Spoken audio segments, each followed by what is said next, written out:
Imam Syafi'i berkata, barang siapa mengaku dapat menggabungkan dua cinta dalam hatinya, cinta dunia sekaligus cinta Allah, maka dia telah berdusta. Kau bermaksiat lalu mengaku mencintainya. Ini sungguh mustahil terjadi. Andaikan cintamu itu sejati, kau pasti mentaatinya. Sesungguhnya seorang pencinta akan taat kepada yang dicintainya. Bismillahirrahmanirrahim. Assalamualaikum warahmatullahi wabarakatuh. Ini adalah beberapa nasihat dari Imam Asy-Syafi'i, nasihat-nasihat sofistik,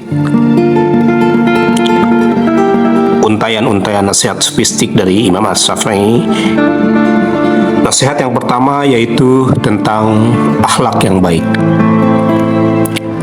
Jagalah dirimu dan hiasilah dirimu dengan akhlak dan budi pekerti yang mulia. Niscaya engkau akan hidup sejahtera dan tutur kata orang-orang terhadapmu akan menjadi indah. Janganlah memusuhi manusia kecuali dengan sikap ramah. Niscaya akan ada orang yang menolongmu dan banyak sahabat yang akan mengasihimu. Di antara tanda-tanda benar dalam ukhuwah ialah menerima kritikan teman, menutupi aib teman, dan mengampuni kesalahan-kesalahannya. Imam Syafi'i. Nasihat yang kedua, menuntut ilmu dan raihlah prestasi. Setiap manusia adalah dalam keadaan mati kecuali orang yang mempunyai ilmu. Dan setiap yang mempunyai ilmu adalah dalam keadaan tidur, melainkan mereka yang mengamalkan kebaikan. Dan setiap yang mengamalkan kebaikan adalah keadaan tertipu, kecuali yang ikhlas. Dan mereka yang ikhlas sering dalam keadaan risau atau takut jika amalannya tidak diterima. Ilmu itu seperti air, jika ia tidak bergerak, ia akan menjadi mati lalu membusuk. Bila kau tak tahan penatnya belajar, maka kamu akan menanggung perihnya kebodohan. Ilmu itu seperti air, jika ia tidak bergerak, menjadi mati lalu busuk. Nasihat yang ketiga tentang hasad. Imam Syafi'i berkata, sesungguhnya hasad itu terlahir dari suatu kehinaan, lekat dan buruknya tabiat, serta lemahnya daya nalarnya. Aku mengenali banyak orang, tetapi aku tidak pernah merasa dengki kepada mereka.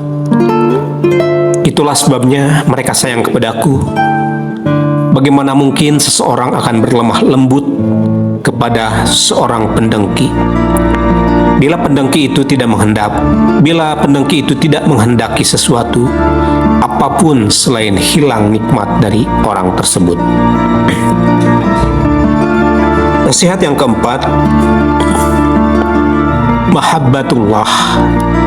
Imam Syafi'i berkata, barang siapa mengaku dapat menggabungkan dua cinta dalam hatinya, cinta dunia sekaligus cinta Allah, maka dia telah berdusta.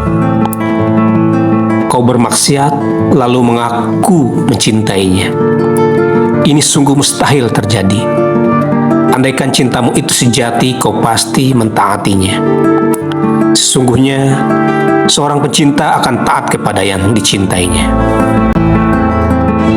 Nasihat yang kelima, menjaga lisan. Jagalah lidahmu kawan, agar ia tidak menyengatmu. Karena lidah tidak ubahnya ular berbisa. Banyak orang binasa akibat perbuatan lidahnya, padahal dulu mereka dihormati kawan-kawannya. Nasihat yang keenam, ingin bahagia. Ingin bahagia, miliki kekayaan jiwa, jangan menyakiti, usaha yang halal, pelihara takwa, dan yakin dengan Allah dalam setiap kondisi. Nasihat yang ketujuh, jangan tertipu dunia. Imam Syafi'i berkata, dunia hanyalah fata morgana. Siapakah yang mencicipi dunia? Sungguh aku telah merasakan, telah kurengkuh manis dan getirnya siksanya. Aku tak melihatnya kecuali tipuan yang nista. Bagai terkecoh memandang di atas hamparan fata morgana. Dunia hanyalah bangkai yang tak mungkin serigala-serigala mendekat untuk menyantap jika kau jauhi. Penghuninya memberimu salam penghormatan. Jika kau bersemangat menanggapinya, para serigala akan ikut merebut. Berbahagialah bagi jiwa yang peka, mengingat hakikat dunia yang fana. Jika ada seorang yang ingin menjual dunia ini kepadaku dengan nilai harga sekeping roti, niscaya aku tidak akan membelinya. Nasihat yang ke-8, kedermawanan. Jika aib dirimu menggunung, berharap rahasia diri tertutup hijab, jadikan kedermawanan sebagai tirai. Segala aib kan tertutup olehnya. Jangan kau harap derma dari yang kikir. Dalam nyala api tak ada air bagi yang haus. Nasihat yang ke-9, pribadi yang kuat dan cerdas. Imam Syafi'i berkata, untuk menjadi pribadi yang kuat dan cerdas, rutinkanlah bersiwak, membaca, bersungguh-sungguh, dan istiqomah. Nasihat yang ke-10,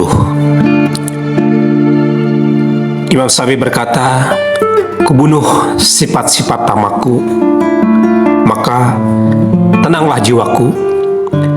Jiwaku akan hina kalau aku tetap tamak. Kuhidupkan rasa puas yang telah lama mati, karena dengan menghidupkannya harga diri dapat terjaga.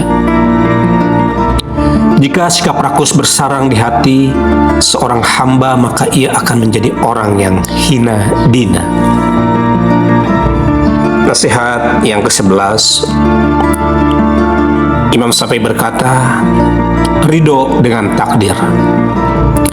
Imam Syafi'i berkata, biarkanlah hari-hari ini berbuat sekehendaknya. Tuluskan jiwa dikala takdir telah berbicara. Jangan terlalu gundah dengan peristiwa-peristiwa malam. Tidak akan kekal kejadian-kejadian di dunia. Jadilah pribadi tegar di hadapan. Jadilah pribadi tegar di depan tekanan.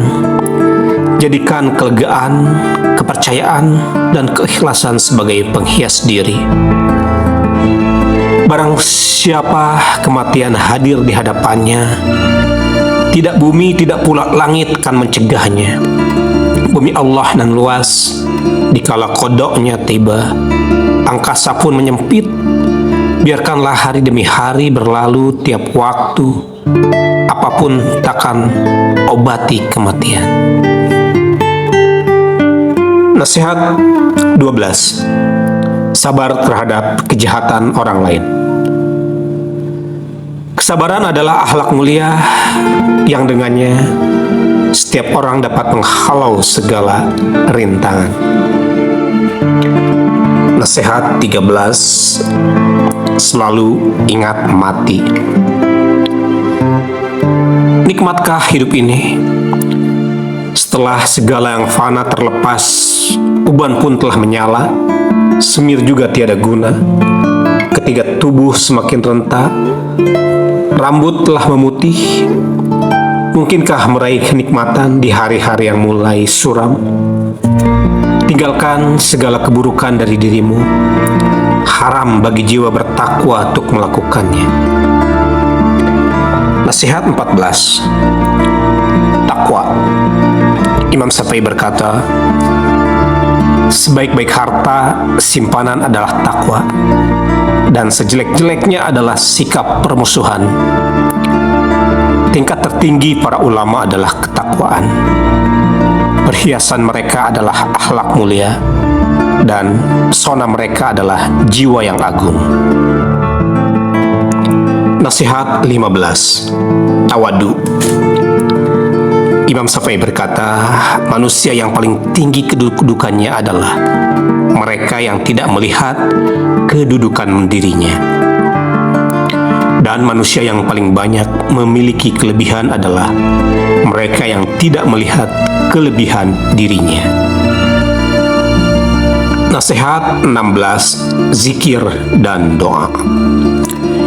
Imam Syafi'i berkata, suatu keharusan bagi orang yang alim adalah zikir dari setiap aktivitasnya yang dengannya akan terjalin komunikasi antara dirinya dengan Allah Subhanahu wa Ta'ala.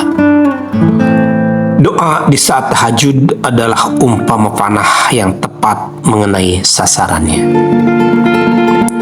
Dan inilah nasihat yang terakhir, nasihat 17. Juhud. Imam Syafi'i rahimahullah berkata, engkau harus berlaku juhud. Sesungguhnya orang yang juhud itu lebih baik daripada perhiasan yang ada pada tubuh wanita yang menawan. Nasihat Imam Syafi'i di atas menyadarkan kita bahwa sebagai seorang yang bertauhid, tidak boleh mudah tertipu dengan jebakan dan godaan dunia yang dapat menghancurkan kita. Orang yang bertauhid sejatinya menjadikan Allah sebagai prioritas. Jika ingin dicintai oleh Allah, kita sebaiknya berlaku juhud terhadap dunia ini.